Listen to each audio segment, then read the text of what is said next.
me to screen a clip. Okay, I would like to start with a short clip from a movie that premiered this summer in Israel. It's called The Jerusalem Dream, and I will get back to it at the end of my presentation. So I will show you a short part of the trailer in English. Okay, I think I'm doing fine to just turn off the lights. Yeah, thank you.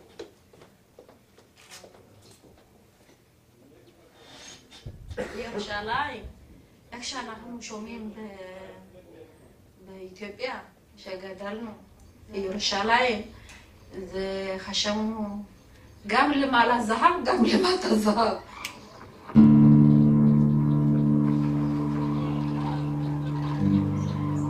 כל פעם שהיו בהם קבוצה של ציפורים, בהם ככה בצורה של חץ, בהם המון, אומרים, היינו שואלים, מה זה הרבה ציפורים? ירוסלם לא ימתו, כזה, הם באו מירושלים. ירוסלם አድርሰና ኢየሩሳሌምን ሳናያት አትግደልና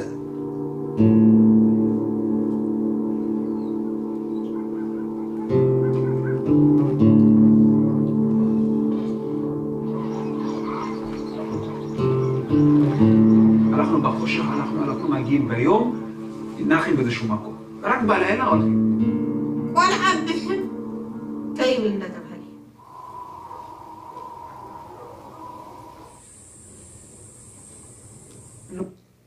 Okay, now we'll get to the presentation and okay.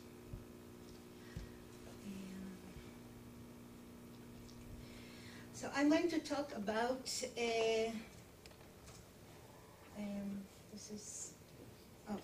the journey to Jerusalem, representing the immigration of Ethiopian Jews in the Israeli-Ethiopian theater. Since 1992, local theater companies presenting plays in both Amharic, the language of Ethiopia, and Hebrew have been warmly received by Israeli spectators. At the same time, a variety of singers and dance companies are making use of Ethiopian tunes, language, and dances. In these performances, actors of Ethiopian origin tell the story of their excruciating odyssey by foot from Ethiopia through Sudan and compare their journeys with the exodus from Egypt. The memory of the journey and of the dream for Jerusalem is negotiated and reconfigured as identity. In this presentation, I will focus on two of these shows. It sounds better in Amharic. It's still running today. It's been running for 15 years all over the world. One of a Kind, also by Yossi Vasa. Both written and performed by him. He was 8 years old when he came to Israel from Ethiopia. Okay. The promo of the documentary movie that I just showed you a clip of reads as follows. After hundreds of years of praying and longing for Jerusalem, Ethiopia's Jews began arriving in Israel in the late 1970s. Their immigration received extensive media coverage and became the stuff of legends. I'm quoting. Okay? This is the director, and he is of Ethiopian origin. The way they were brought there is an integral part of Israel's heroic legacy, even if the actual heroes of the journey were dropped from the narrative. The tales of pain and suffering, of people dying of hunger, thirst, and disease en route or in Sudan's refugee camps are forgotten. Gone are the stories of those who left entire lives behind to fulfill the dream of coming to Jerusalem. The story of their journey is a painful secret, rarely shared even in the Ethiopian community. In the movie, they tell stories of immense bravery and of incredible tenderness, words shifting between the great happiness of village life and their longing for Jerusalem. A first-time recounting of the improbable journey Ethiopian Jews undertook in order to reach their Jerusalem. End of quote. Most Israelis view the immigration of the Ethiopian Jews as a passive act in which they were airlifted from Sudan by the Israeli government during Operation Moses, 1984, and Operation Solomon, 1991. As such, most Israeli newspapers portrayed the event mostly as an accomplishment of the State of Israel rather than that of the newcomers. And for instance, We can see the New York Times reporting from Israel.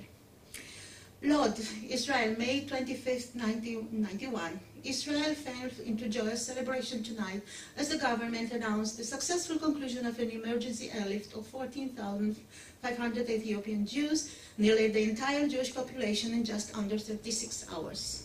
At the airport this morning, it was difficult to tell who was more joyful, the barefoot Ethiopians who cheered, ululated, and bent down to kiss the tarmac as they stepped off the planes, or the Israelis who watched them aglow, marveling at this powerful image showing that their state still holds appeal even with all its problems. We've stood up to our obligation and completed the operation Bringing All the Jews, Prime Minister Yitzhak Shamir declared tonight. It gives us a feeling of strength. It was a very nice flight, said one of the smiling immigrants, 29-year-old Mukat Abag. We didn't bring any of our clothes, but we didn't bring any of our things, but we are very glad to be here. And this is the end of the quote. Okay. The counter-narrative of Israel-Ethiopian community emphasizes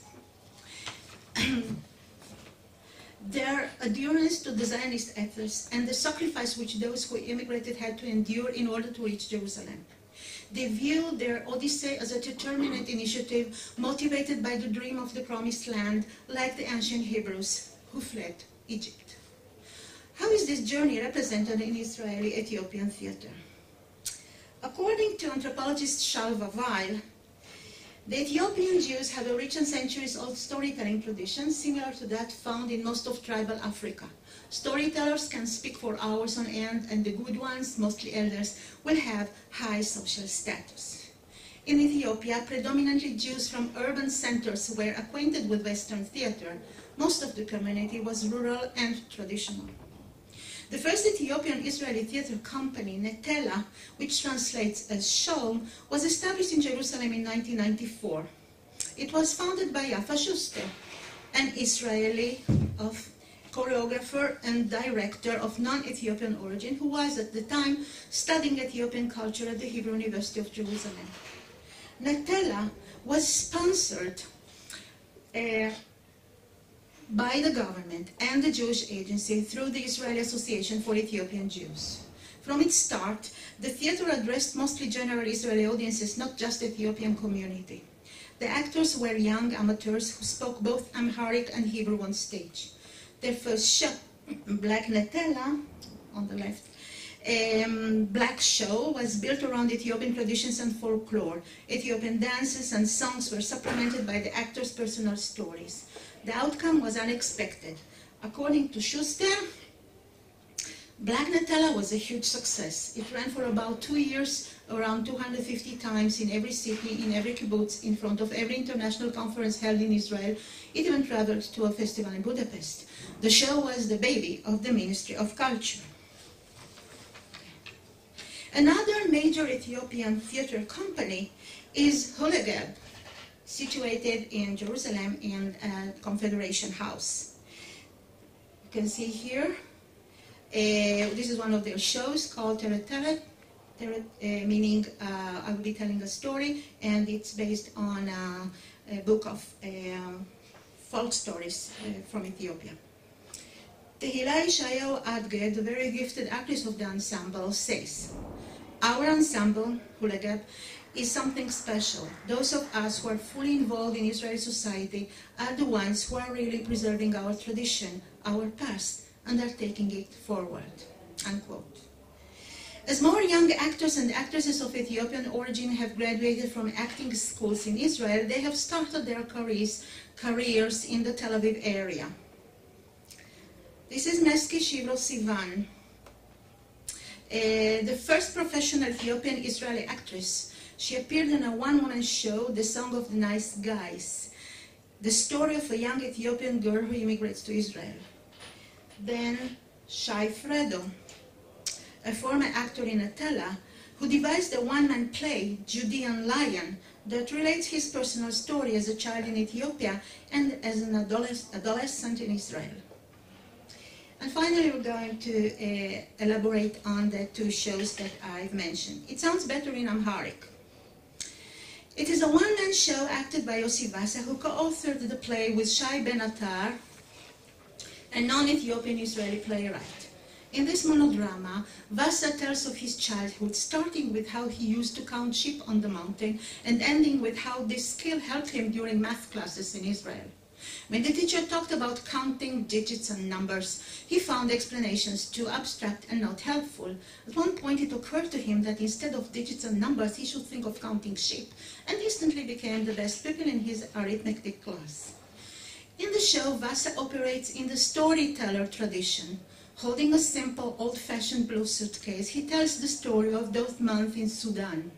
He opens and closes the suitcase, empties its contents and puts them back, hides behind it, transforms it into a detective suitcase, and hugs it. He's comparing his family's experience with the biblical exodus from Egypt, and I would add the Mossad in the role of the pillar of fire.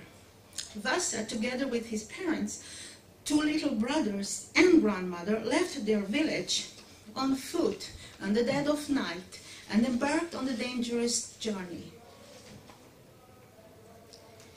In the show, he enacts a comic number where he explains that rather than traveling on foot, he would have much preferred to have had a Ferrari and to drive all the way from Ethiopia to Sudan. I quote, "If I just had a Ferrari, I would turn on the air conditioner at 7 o'clock in the morning and make it to Sudan by 2 o'clock in the afternoon. Relax, catch a plane to Israel, and by 7 o'clock in the evening start learning Hebrew and already complaining about discrimination." Vasa is also comically arguing that Moses was a black Jew. After all, he did marry Sephora, a dark-skinned Cushite. Cush meaning Nubia, that is South Egypt, North Sudan, and parts of Ethiopia.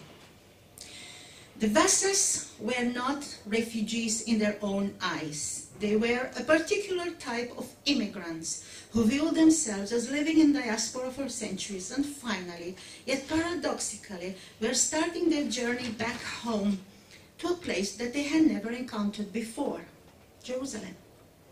Using the suitcase as a container of memories and a mini museum of hundreds of years of diaspora, Vasa relates his family dream that one day they will reach Jerusalem. Also, the play One of a Kind presents the ancient Ethiopian Jewish meta-narrative. It tells the story of Vasa's family's odyssey by foot from Ethiopia to Sudan and from there to Israel. In the show, the grandmother is ill and she dies in the Sudanese camp. This is another photograph from this show. Yossi dreams that in the night she comes up to him and says, "I am only a dream, but you will fulfill the dream of getting to Jerusalem." And I would like to show you the clip of these 2 shows. Yes, each of them is 1 minute. Okay, please bear with me. I've encountered some technical problems. Okay, here we can see Yossi Vasa with the Ferrari monologue, and also the Ferrari monologue, and immediately after that you can see the other show, One of a Kind, and where they're singing Journey to Jerusalem. Okay.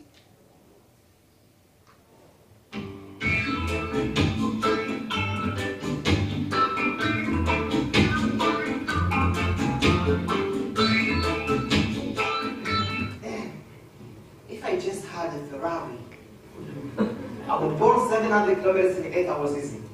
I would take off at 7 in the morning, turn on the air conditioner, put on some Marley, pass some hippopotamus on the way, and make it to Sudan by 3 o'clock in the afternoon.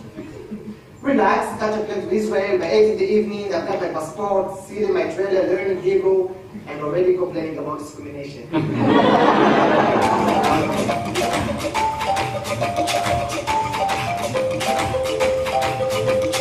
Journey to Jerusalem, walking to Jerusalem, going to Jerusalem.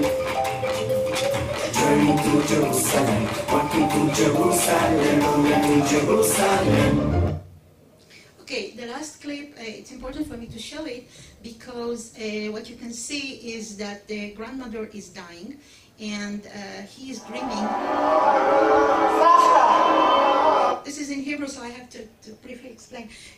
He's dreaming that in the dead of night she comes up to him and he says, "Grandmother, don't leave us, don't leave us." And he says, "Don't you worry, you'll get to Jerusalem." And eventually, of course, she dies, but then he dreams that she does get to Jerusalem. And this is Jerusalem in heaven, Jerusalem of gold. Okay, let's please turn up. And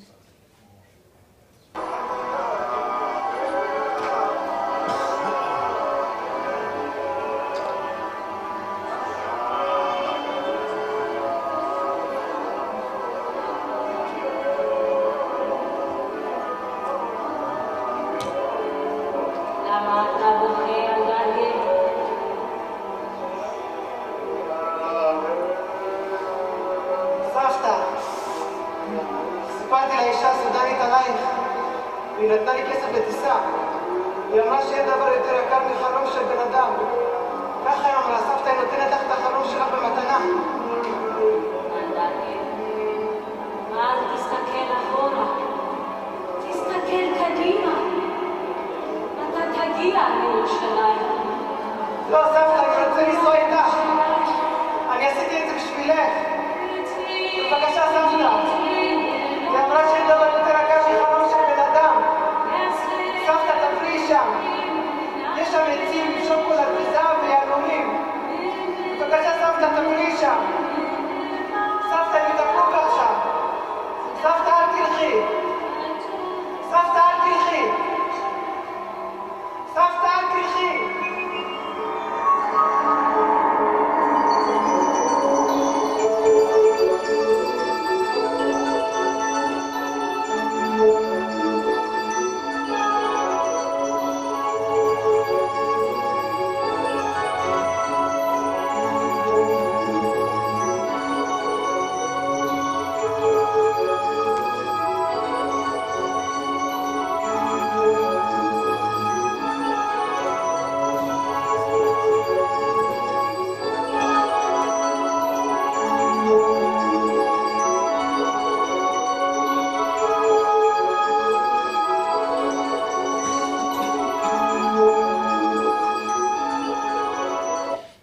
she entered the temple. Thank you very much.